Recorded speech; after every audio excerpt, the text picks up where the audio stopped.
Looking at your website, I noticed you had some kind of common links on each of the pages. One of them is your accountability team. You have 3 teams. What can you tell me about your accountability team? Well, a lot of people can say, you know, if you send me to Washington, I'll remember where I came from. I will not change. But yet, the results are we send good people to Washington with good plans, and somehow they end up changing when they get to Washington. Well, I think that the only way we're really going to avert that is we have to be intentional about not changing. So that means that we need to put in place an accountability team that comes around us and monitors our character and starts to watch for those changes. And when they see changes occurring to our character, that they bring that to our attention. And if there's no changes, after they've tried, say 2 or 3 or 4 times to address that and say, you know, you're taking some soft bribes on the side. No one knows about it, but we see that that's happening. You need to change course. Your character is going downhill right now. And we as an accountability team are bringing this forth to you, and you need to address it.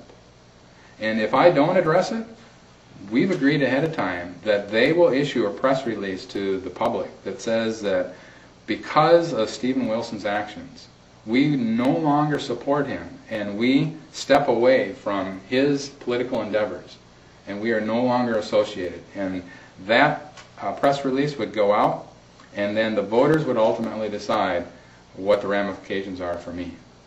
This is too important. The decisions that are being made are too important to allow personal type of gray areas to creep into these decisions and into my character. And here's the bottom line. My wife would say, well, people have said, well, that may not get you a lot of votes to have an accountability team. And my wife's going, excuse me, it's not about votes.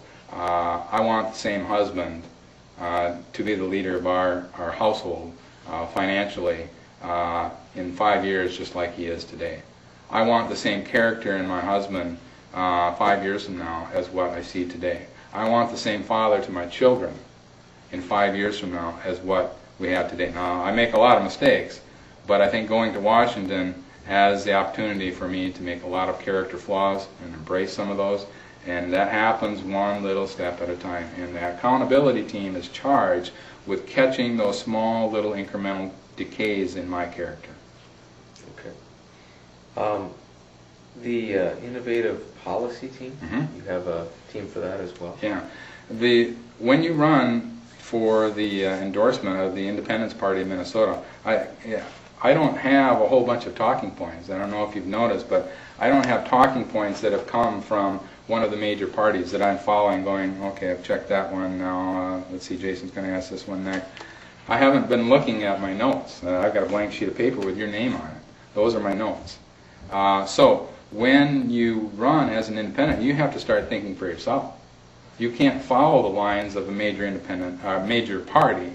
You have to think for yourself and be part of the Independence Party of Minnesota. So that means that I am charged with putting together my own innovative policy team, and we have robust discussions about the major issues that are facing our nation, and it helps to sharpen me. And maybe we might even just come up with a policy sometime in the next few months. No guarantees, we'll see, but I think it's very important for us to be able to think independently, and that innovative policy team helps me with that. Now, when you say that you're part of the independent party, yes.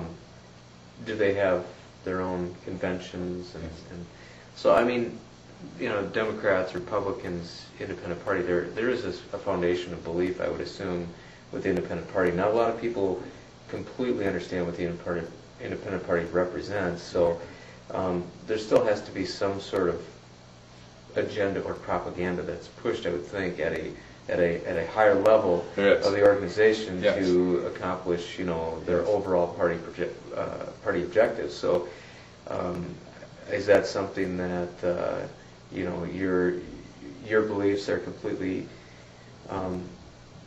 set as far as how the independent party typically directs, you know, the party as a whole? Are you kind of on board with what direction they're going? I have to look at myself first and determine who I am. and then find the party that fits who I am. You can't change yourself to fit a party. That's disingenuous. That gets you in trouble with a character flaw right out of the bat. So you have to really look for the party that fits you. The thing that attracts me to the Independence Party of Minnesota is two things. Number one, their focus is on the national debt. Anyone that I've talked to within the Independence Party of Minnesota, whether it's in the Twin Cities or here in southern Minnesota, the national debt is number one, because that's going to influence jobs in our economy for the long haul. The second thing that attracted me to the Independence Party is the fact that we need to tell the truth even when it hurts. And that is something, both of those items are in their platform. And even though it's not a real long platform, you are who you are, I think, is one of the values that is written in their platform. And so that means that when you go to Washington and everyone else is saying, well, you know, our deficit this year is going to be 1.6 trillion, well, that's not entirely true. The change in debt for this year is going to be 1.9 trillion. So you've got a reported deficit and you've got a true deficit. So we need to be reporting at least both of them so America can know where we're at. Otherwise, we always get to the end of our fiscal year and we go, oh my, it turned out worse than we thought it was going to be. Why? Because we didn't report the full truth in the first place. So we need to be able to speak about that honestly. The third and final team that you have is the Clean Campaign Team. Yes. What can you tell me about that? Well, the Clean Campaign Team is charged with a couple of items. Number one, that we don't take money from special interest groups. So we're trying to run a clean campaign that's based upon what the voters want in the district. So clean in the sense that we're not going to be beholden to special interest groups. We're not taking money from them. Our focus is on what the voters want. The second thing is, clean campaign is we're going to focus on what we can do well, rather than what our opponents can do poorly. So that's a different strategy. I think about Lou Holt saying, if you spend all your time looking over your shoulder at the competition, you're not going to do a very good job of leading what you're trying to accomplish.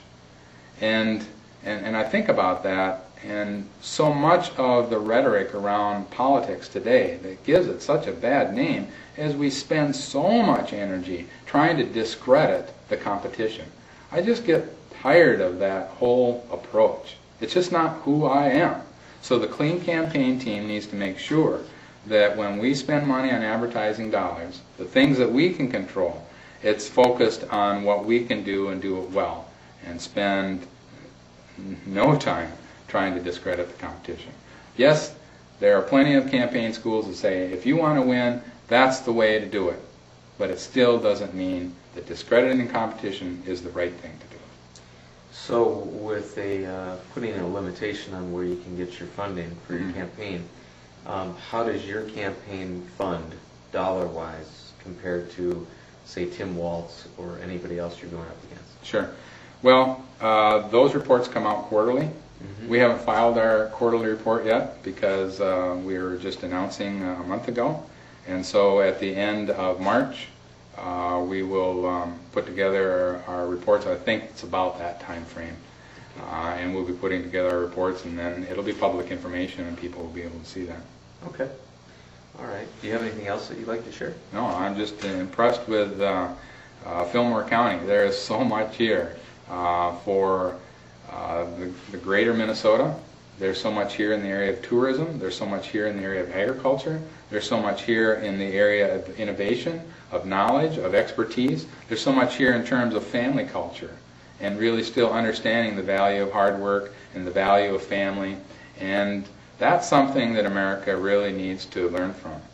If we have to tighten our belt for a few years after we get the economy going, there's some things that are good about that. And that is that maybe we have to work a little harder, maybe we have to save a little bit more, and maybe we have to strengthen our families a little bit more. But Fillmore County already gets that.